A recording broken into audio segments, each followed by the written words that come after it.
Batas in .45, lit. Law of the .45 is a 1991 Filipino action film directed by Fernando Poe Jr. under the pseudonym Romualdo Reyes, who also stars in the film along with Timmy Cruz, Paquito Diaz, Charlie Davao, Ara Herrera, and Tio Arevalo. The film was produced and released by Chiba Far East Film International on May 30, 1991. Cast: Fernando Poe Jr., 3, as PCPT, Celso Magsalan. Timmy Cruz as Gina de Jesus. Paquito Diaz as Pimaj. Karingal's right-hand man. Charlie Davao Pimaj. Karen Gao. Ara Herrera as Rico Magsalan. Tito Arevalo as Pical Magsalan. Kevin Delgado, 1, as Alex Santos. Romeo Rivera, 1, as Father Morgan/Jess Serrano. Berting Labra as Voyang. Bert Olivar, 1, as Sarge. Renato Del Prado as Butch. Danny Riel as Adriano Ramirez. Vic Varian, 1. Renee Hawkins. Ginny Reyes.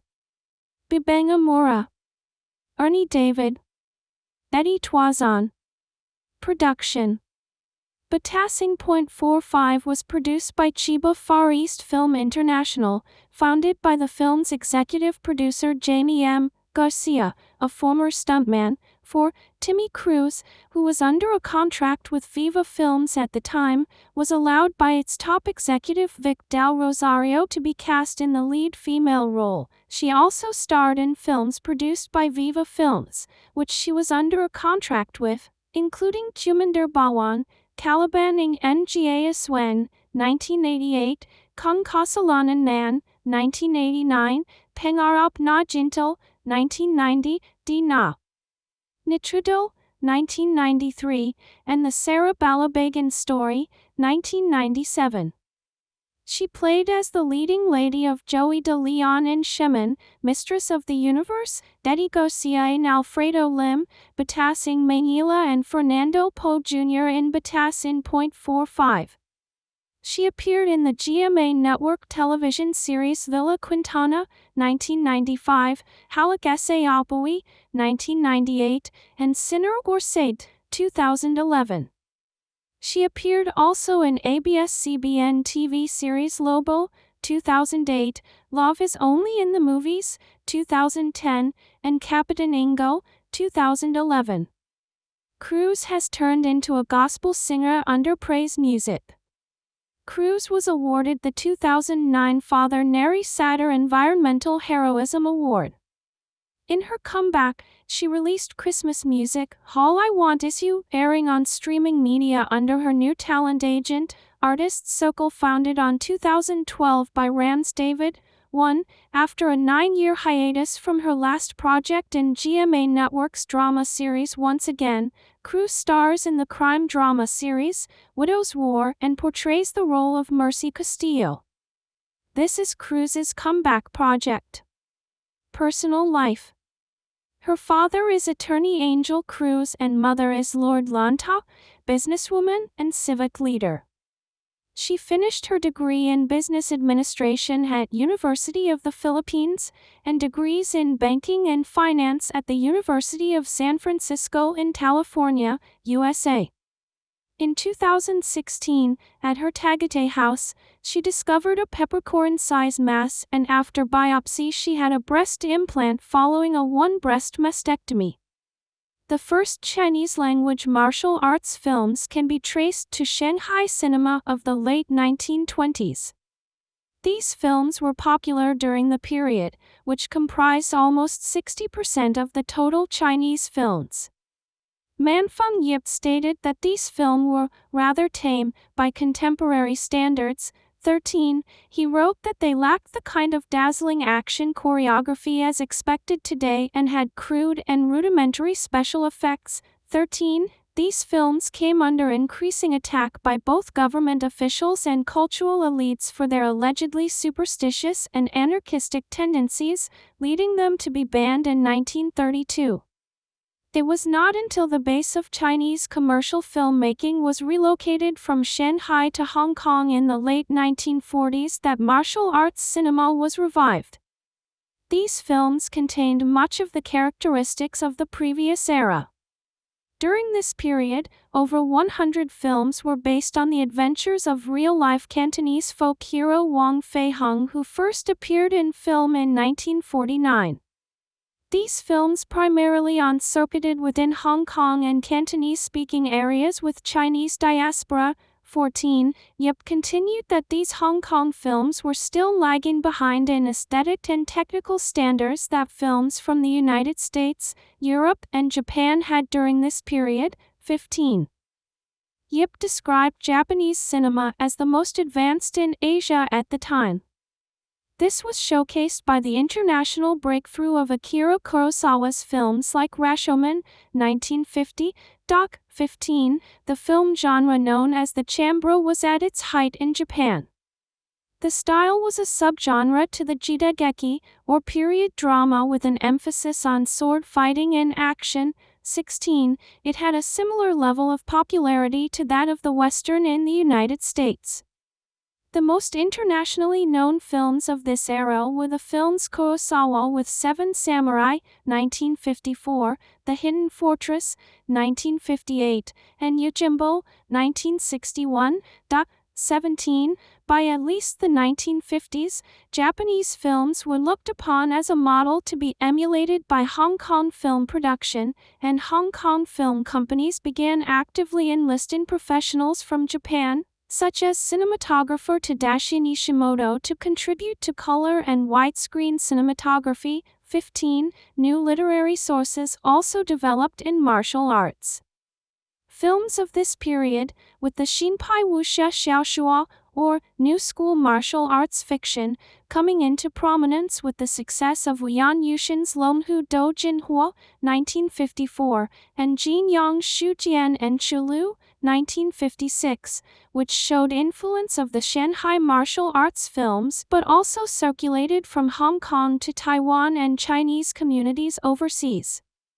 This led to a growing demand in both local and regional markets in the early 1960s and saw a surge in production of Hong Kong martial arts films that went beyond the stories about Wang Fei Hung, which were declining in popularity. 18. These new martial arts films featured magical swordplay and higher production values and more sophisticated special effects than the previous films, with Shaw Brothers a campaign of New School Shinpai martial arts swordplay films such as Su Sin Hong's Temple of the Red Lotus, 1965, and King Who's Come Drink With Me, 1966. 19. The popularity of Bruce Lee, pictured, attracted a global audience for kung fu films. However, his career was cut short following his untimely death in 1973, which led to a decline in popularity for the art form. 20. In the 1970s, the Hong Kong martial arts films began to grow under the format of Yangang, staunch masculinity, mostly through the films of Chan Che, which were popular.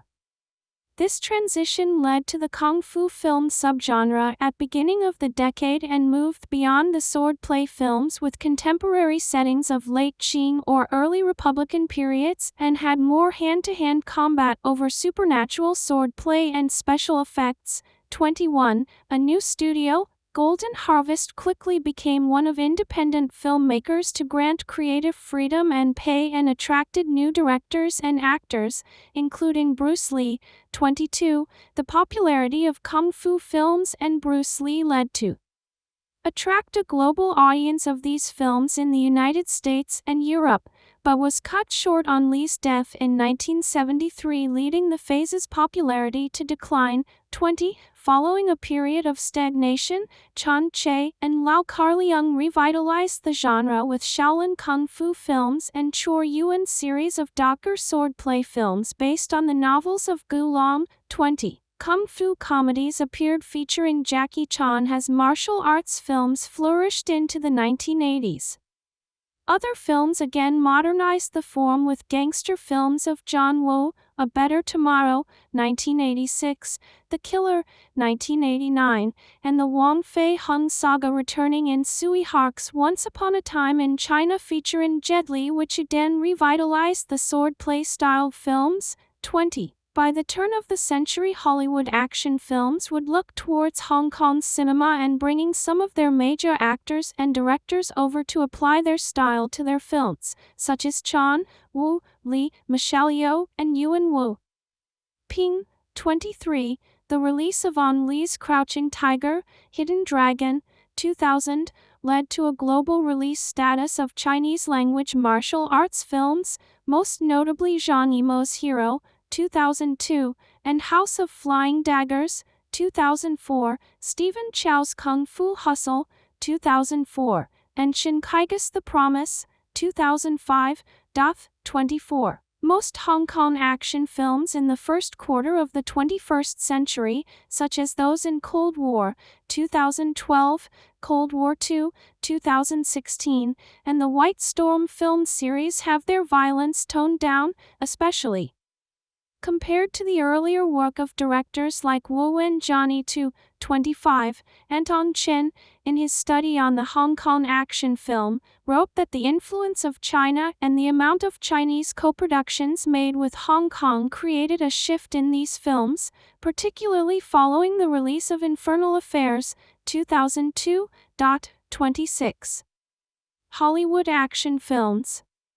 Harvey O'Brien wrote in 2012 that the contemporary action film emerged through other genres, primarily westerns, crime, and war films, and can be separated into four forms: the formative, the classical, the post-classical, and neoclassical phases. 27. Yvonne Tasker reiterated this in her book on action and adventure films, saying that action films became a distinct genre during the New Hollywood period of the 1970s. 8.